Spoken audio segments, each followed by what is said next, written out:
Hey everyone, welcome to the ranking. Here's my ranking of James Mangold's movies. Yes, James Mangold is a very talented director, and I thought I'd do a ranking of all his movies from my least favorite to my favorite. Like I said, he's very talented, and he has a wide range of movies, and he has different movies with different genres and stuff, so I thought it'd be pretty cool to rank all his movies. So yeah, let's get started. Here's my ranking of James Mangold's movies from my least favorite to my favorite. Alright, coming at number 9 is Kate and Leopold. Yes, Kate and Leopold stars Meg Ryan and Hugh Jackman.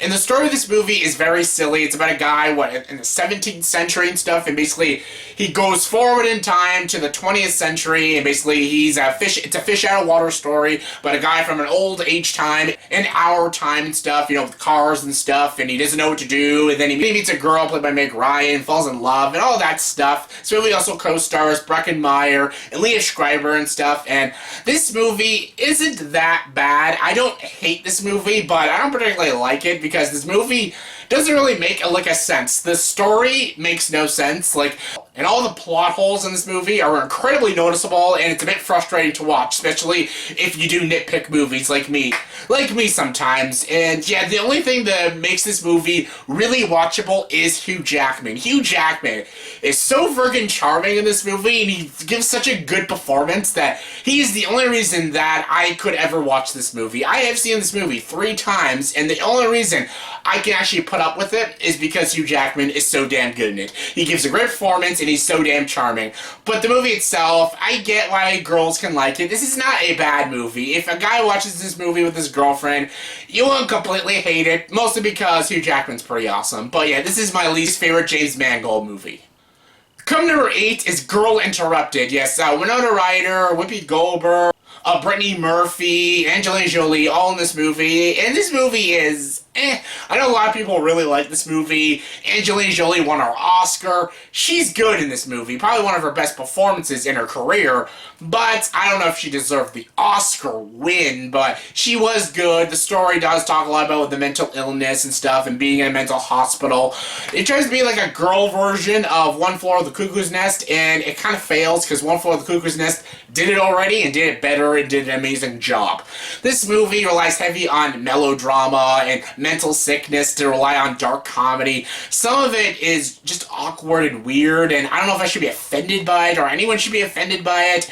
The story, there are some elements of sadness, but I didn't really get that sad from it. The only thing I really liked about this movie was Angelina Jolie's character and her performance. She was really good.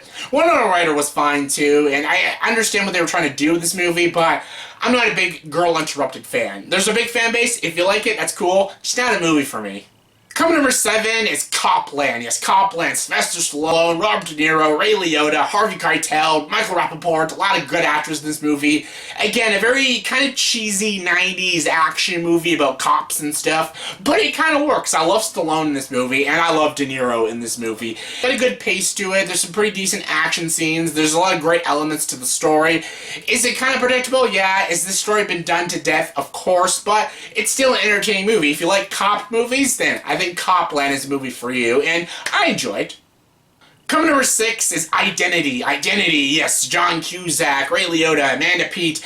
This is actually a pretty good, interesting thriller about all these people that meet at this, hotel, motel lodge and stuff, and then people start dying by their room numbers and stuff. People are getting killed by some murderer and stuff, and the story is told through, you think John Cusack, but then you find out it's told by the person who's actually been doing all the murders and stuff, and who you find out who the murderer is, it's actually a pretty damn good twist. I find this movie pretty edgy, pretty thrilling, and pretty graphic times, and I do enjoy this movie. I love the twist ending, and I love John Cusack and Ray Liotta's performances in this movie. Yeah, is there some moments that are I go a little too far? Sure. Is there some actors in this movie that don't really give a great performance? A little bit. Amanda Peet isn't that great, but Ray Liotta, John Cusack are great, and it has a really good twist in the movie, and it's edgy, it's thrilling, and I do enjoy it. It's an entertaining watch. If you haven't seen Identity yet, check it out. It's a good one. Coming number 5 is Night and Day. Yes, a pretty underrated Tom Cruise movie. Yes, I've talked a lot of smack about Cameron Diaz because I don't like her as an actress. I like her in a few movies like Gangs of New York, Being John Malkovich, The Mask. She's tolerable in this movie, but Tom Cruise makes this movie awesome. He's not only really funny, but he's pretty badass too, and I love this movie because how charismatic Tom Cruise is. It's about a girl basically gets involved in a lot of CIA mumbo-jumbo, and they think Tom Cruise is like a rogue agent, but really he's the good guy and stuff, and he just drags this ordinary girl into all this terrorist plots and stuff, and it's a great action comedy. The action's great, and it is really funny. This movie is a hell of a good time. Like, if your girlfriend ever asks you to watch this movie, listen to her and watch it, because it's a damn good, entertaining movie. This movie came out actually in the same week, I think, as the movie Killers with Ashton Kutcher and Katherine Heigl. That movie's absolute garbage, but this movie frickin' rocks. It's entertaining, and I love it. I also love Pierce Skarsgård and Paul Dano. They're great in it, too. And Cameron Diaz, believe it or not, she's actually tolerable in this movie, and she has chemistry with Tom Cruise. Yeah, they lacked that chemistry in Vanilla Sky, but they had it in this movie, and this movie is just so much fun to watch. I like it. Coming number 4 is The Wolverine. Yes, I've talked a lot about The Wolverine. I think it's a very good movie. It's a great X-Men movie. It's a great standalone movie about Wolverine. Hugh Jackman is fantastic. Anytime he does Wolverine, he's fucking awesome. He does an amazing job. It plays an homage to like old school Japanese samurai movies. It's really good. I love that they go into more depths about the backstory of Logan and stuff, him during Hiroshima and stuff, and saving a soldier's life, and this guy actually wants to take his powers away. The only thing I really didn't like about this movie was the villain Viper, but other than that, this movie was really gritty. It was really action-packed, but also a really good character study about Wolverine. Hugh Jackman's great. All of the Japanese actors in this movie all do a great job too, and I really like this movie. It's a great standalone Wolverine movie, and it's better than Origins.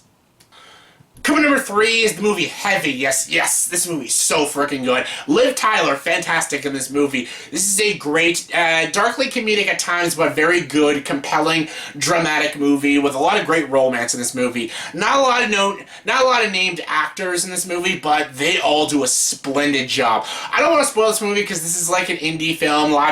Most people have not seen this movie, but please check this movie out. If you love these movies that I'm naming off, these James Mangold movies, this movie I guarantee you'll enjoy. It's a very good, riveting, dramatic film with solid performances, especially by Liv Tyler. She's fantastic. But it's also got some great direction, great writing, and fantastic score, and it's just a very good, very real story, and it just freaking works. It's a good movie. Check it out. You'll love it. Coming number 2 is Walk the Line. Yes, because you're mine. I walk the line. Yes, Joaquin Phoenix, Reese Witherspoon, both so good in this movie. This is a story about Johnny Cash, and it's a great movie. This is one of my favorite, like, biopic movies, favorite movies about the music industry and stuff. It is so good. I don't know why Joaquin Phoenix didn't get the win. He is so good in this movie as Johnny Cash. Yes, Philip Seymour Hoffman was amazing as Truman Capote. I will not take that away, but Joaquin Phoenix was just as good as Johnny Cash in Walk the Line. He was so good. His chemistry with Reese Witherspoon was really good. A lot of people think Reese Witherspoon didn't deserve the Oscar win, but I really think she did. She did a fantastic job. This is the best performance Reese Witherspoon ever gives in her career. Wild is good too, but she is so solid in this movie, and she's actually a pretty good singer. The singing in this movie is really good. The songs are really good. Seeing the story of Johnny Cash is such an interesting story, and when I first saw this movie, I didn't know much about Johnny Cash. I liked some of his songs, but this movie made me even more interested and even more invested with Johnny Cash. I became a bigger Johnny Cash fan because of Walk the Line, and it's just such an amazing movie. And my number 1 favorite James Mangold movie is 3:10 to Yuma. Yes, Christian Bale and Russell Crowe both give amazing Oscar-worthy performances. They're so good. Logan Lerman, he's great in it. Ben Foster, he's great in it. I love this movie. This movie's actually better than the original 1950s 3:10 to Yuma, because that movie was more lighthearted, more of a cool adventure cowboy story. This one is a much darker, grittier version of that story. Well, yeah, there's some deaths in this movie. There are some really dark shit that happens. There's some really gruesome imagery. This movie is just solid. This is the best James Mangold movie. This is so good. The action's really good, but really what makes this movie amazing is these characters and them portrayed by these brilliant actors, especially Russell Crowe and Christian Bale. I love the dynamics between these two characters because Russell Crowe's character, Ben Wade is a villain. He's a bad guy. And when they finally capture him and they have to send him on the train to 310 to Yuma, they have to send him to Yuma prison, but they have to get him to that station. Yeah, the journey there is a great journey. Also, Alan Tudyk is in this movie. He's great too. And Luke Wilson. Anyways, off track, but the dynamics between the relationships of Russell Crowe and Christian Bale is so freaking good, because Christian Bale plays the character Dan, who's this guy with a prosthetic leg. He basically almost giving up on life and stuff, and he just wants to save his land. And the way he talks with Russell Crowe's character, how they learn from each other and learn to respect each other. One's a bad guy, one's a good guy, but they like each other and they respect each other. Makes this movie just so compelling and so interesting. And it just makes the ending of the movie all the more tragic and sad. It is so sad. The score to this movie is also a fantastic score, one of the best Western scores out there. It's right there with Unforgiven. I love this movie. It's better than the remake, and I think this movie is just solidly crafted, so well crafted. And James Mangold's direction is just top freaking notch. It's one of my favorite Westerns of all time, and it's my #1 favorite James Mangold movie. So yeah, that was my ranking of James Mangold's movies from the least favorite to my favorites. So yeah, in the comment section below, please tell me, did you grade this list? If not, give me all your rankings of James Mangold's movies from your least favorite to your favorite. Comment below, let me know. And as always, if you like this video, please like, subscribe to this channel, and join the dark side.